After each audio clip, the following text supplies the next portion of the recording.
Hello everybody, Smith here, welcome back to some more BD Armory. Today I have been inspired by a couple of craft I have received recently, which conveniently you can see flying in the background here. That is the Flying Countermeasure and the Beast, both by Pontus Bengtsson.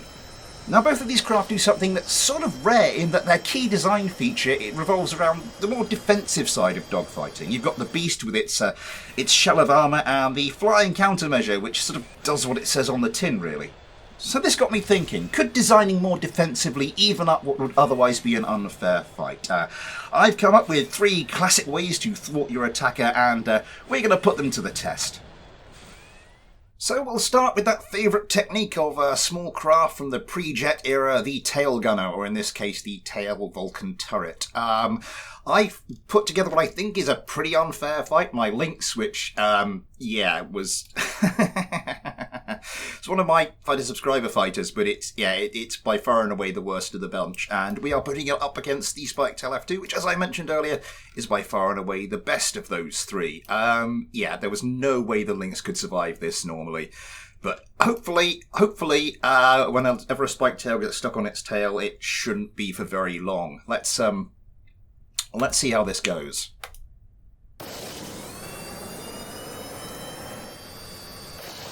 And the competition starts. It's been a while since I've used my Lynxes, actually. I had to go in and check everything was working, and like a lot of my other fighters, for some bizarre reason, let's turn on the dogfight cam, for some bizarre reason the countermeasure settings had gone really screwy.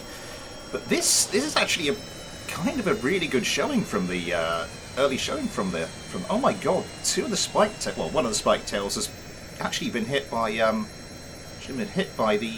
AMRAAMs. That's bizarre. I mean, I don't expect this to last very long. I think once the Spiketails get a bit more up close and personal there, we've got missiles incoming now. This is where it all gets a bit difficult. One of the Lynx has had a hit. Come on, we need to get up close and personal in a dogfight.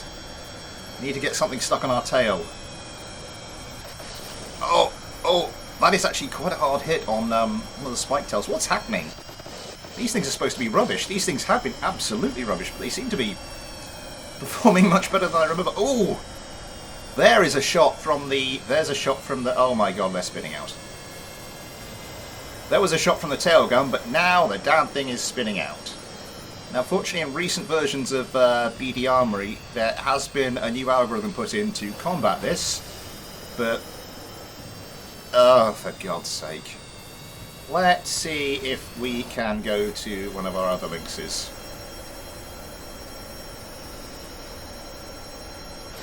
Okay, this is more like it. Just a plain part flies past. Oh, God. Yeah, okay. I don't understand why this hasn't had... Oh, that Spiketail get very low to the ground. Managed to save it though. Lynx tries to go in with guns. Will it manage it? Oh my god, one of the Spiketails is gone. Yeah, normally you'd expect this thing to be stuck to the... There's the tail gun gone. Okay, here we go. The Lynx is... So the Spiketail gets onto the tail. The rear turret sort of spins up. Oh, now it's 2v1. This is going to be difficult. This is going to be really difficult. Missiles go flying past. Oh, here we go. Maybe this is it. Maybe this is it. No. There we go. It's not what I was hoping it would be, really. Yeah, it's managing to get some shots away, but it's just not doing it efficiently enough or accurately enough. Yeah. It's not been completely ineffective. It's actually managed... That was some good hitting on that. On the Spiketail there, but it's just...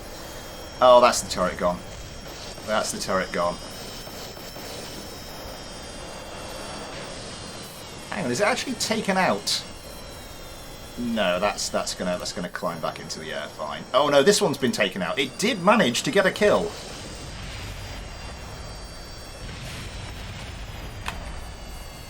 I think that's one confirmed kill from the tail gun. One probable kill from the tail gun, but the end of the day, it doesn't look like it's been enough to save the Lynx in this fight.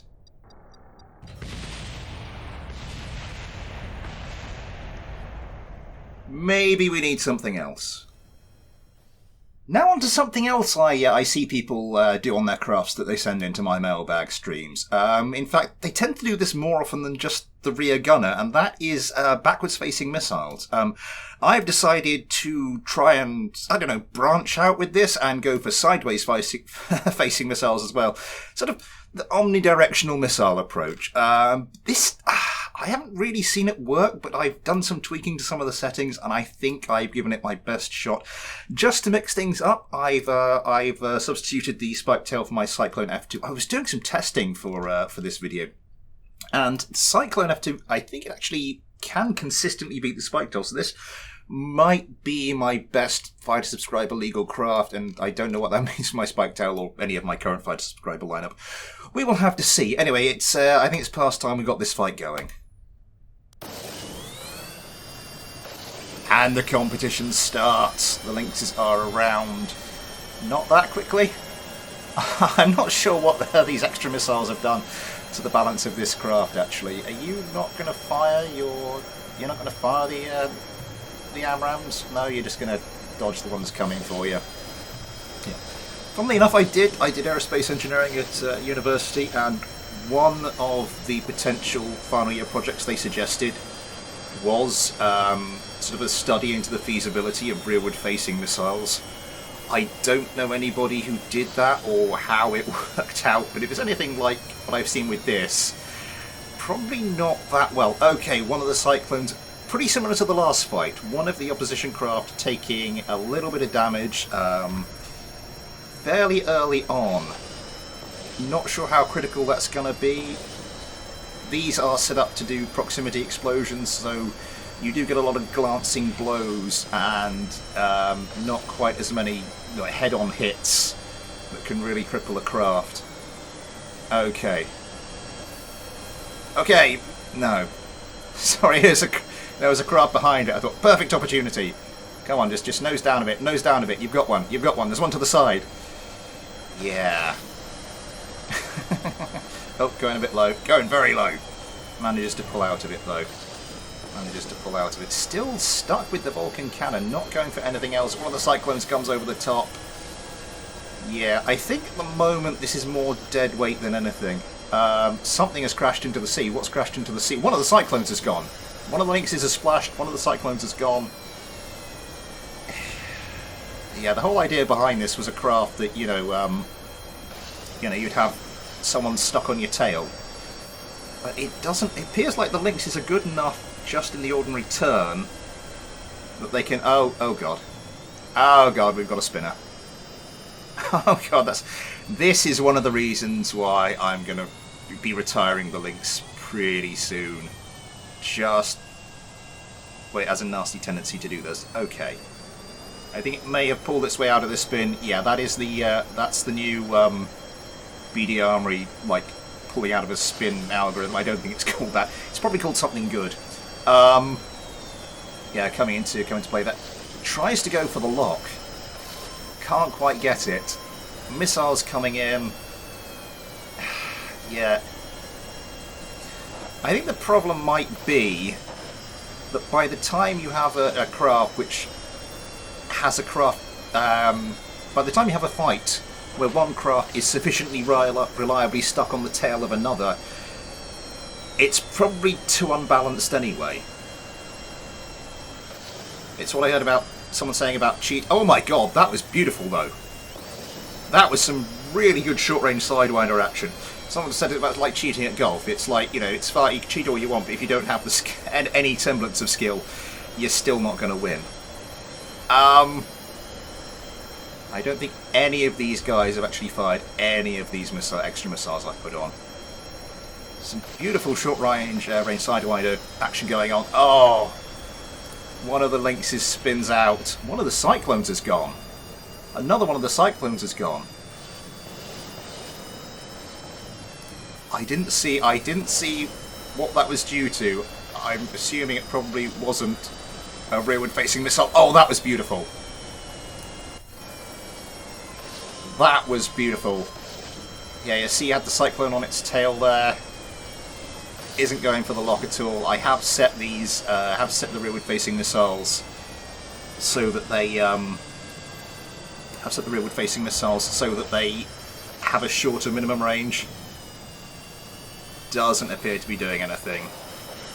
No, the Cyclone's just kind of got free rein here. Or at least it did until it ran out of fuel.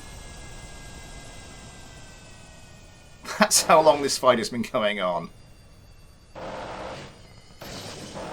Josh Kerman's just going to see if he can put in a few last blows before the Lynx crashes down to Earth. Okay. Maybe this sort of defensive measure isn't best employed where you have, like, there's a significant difficulty between the ability of the two craft. Maybe what we need is something that can, you know, just flip the balance between two slightly more evenly matched craft.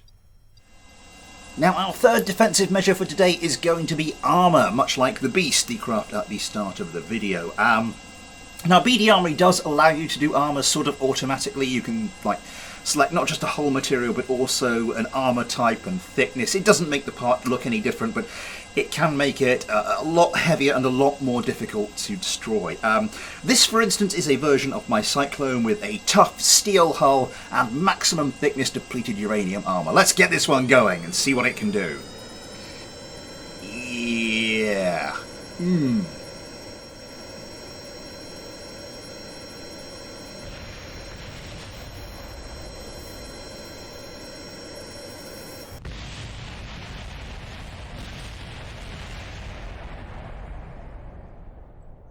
On second thoughts, let's just use the armour panels and try and do something a bit more strategic with the distribution. So this is what I came up with. This is one of my Cyclone F2s, only with a large sort of armour skirt around the main fuselage and some stuff over the top here. My thinking behind this was most damage in a gun battle tends to come from the top. It tends to come when the plane is pulling up, trying to get away from the craft that's behind it, and that just gives the chasing craft a glorious shot at all of this. No longer, however. No longer. Now this should be able to resist some of that damage. There is a little bit of side protection, obviously, with this skirting. I did think about just maybe enhancing it here a little bit, but this thing was getting heavy. This is about 3 extra tons of armour.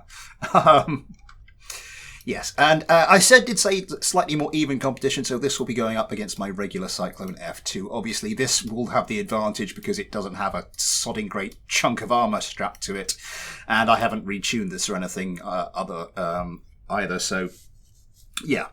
This thing will be at a disadvantage. Maybe, just maybe, the armour can even things up. Let's see if that's what happens. And our final fight of the day starts. Now, as I said, I wasn't trying to do complete all-round protection with this, trying to place it strategically, but I am starting to think maybe like just a single panel up by the side of the cockpit might have been a good idea, just because starting to worry about how vulnerable that might be. Anyway, missiles going backwards and forwards. Yeah. Doesn't seem to be any major difference in performance there. There really was in taking off. This thing was so much slower to take off. Like, a lot more than I thought it would be. Okay.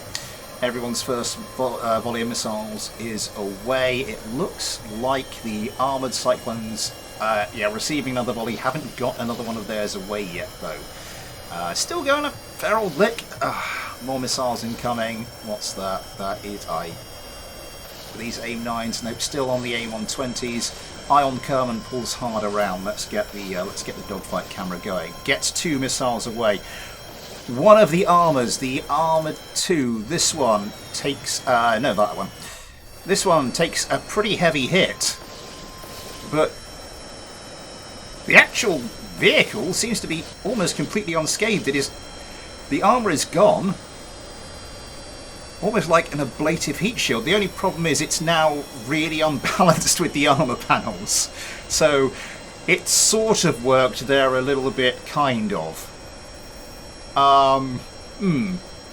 On with the fight, though. On with the fight. We'll have to see what happens in the rest of it. Sidewinder's going in. One of the cyclones, one of the regular cyclones, just completely obliterated. Completely obliterated by a Sidewinder. That is a bit of a shock. How's this one doing? The armoured cyclone, both of them popping some countermeasures as Sidewinders go in. Steak Kerman trying to line up some Sidewinders of his own. Nope. Change of plan. Goes for guns. Trying to line up guns. Switching targets. Oh god, I hate it when the AI does that. It just...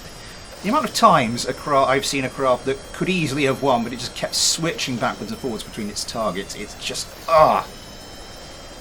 Anyway, moving onwards. Trying to get missiles away. Couldn't quite do it. Switches targets. Again. Yeah. 2 against 3. Now, obviously, there's a numerical advantage for the armoured cyclones here, but there's a performance advantage for the ordinary cyclones, and they seem to be cancelling each other out pretty exactly at the moment. Oh, gunfire coming in, missiles coming in, Steak Kerman having to dodge, going very low. Manages to pull up though. That evasion may have made him vulnerable to... No, that's not made him vulnerable, because everybody else is busy switching targets. This one again. This one again has taken a hit. Still in there. Hang on, that's a collision.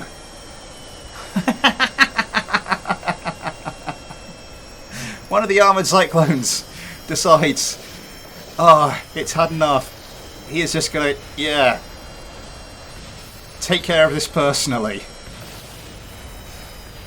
So it's now 2v1. 2v not quite 1, because this one has got some damage, missing a bit of wing service, missing a bit of control service, will make it a little bit more difficult to fly. No, these have run out of fuel. These have run out of fuel. Slight problem with being heavier. You tend to use more fuel. Oh, that is beautiful! That is the splashed cyclone managing to get missiles away. Doesn't appear to have done fatal damage. Yeah. If you're in a heavier craft, obviously you're going to be trying to accelerate up to speed, and that's going to take more thrusts, or thrust for longer, and that's going to take more fuel. So that's kind of the Achilles heel of this approach. It was working well, though. It really was working well. One of the cyclones taking a pretty savage hit that would almost certainly have destroyed it outright anyway, but it is victory for the ordinary cyclones, only just. So yes, that will be all for today. If you have any suggestions for more defensive measures I could use, not just strap the laser turret to everything, anything else, then please do let me know in the comments. But if you have enjoyed today's video and you haven't already, then please consider liking and subscribing, maybe following me on Twitter, possibly getting involved with the Discord, great BD Armory and KSP community on there, and more besides. All those links in the description, as are links to the PayPal and the Patreon. If you want to help support the channel, you too can get your own little patron Kerbal, like Steak Kerman here, as well as your name at the end of videos, access to the Patreon and Discord, access to everything I upload to Patreon, which is very, very little at the moment. I promise I'll work on it some point in the future. Oh, God. It's not going to happen until 2030, is it? Yes, and all of your kind contributions do go towards helping me make more and better content for you lovely, lovely people. I will be back soon with some more BD Armory. Until then, though, thanks for watching, take care, and I'll see you next time.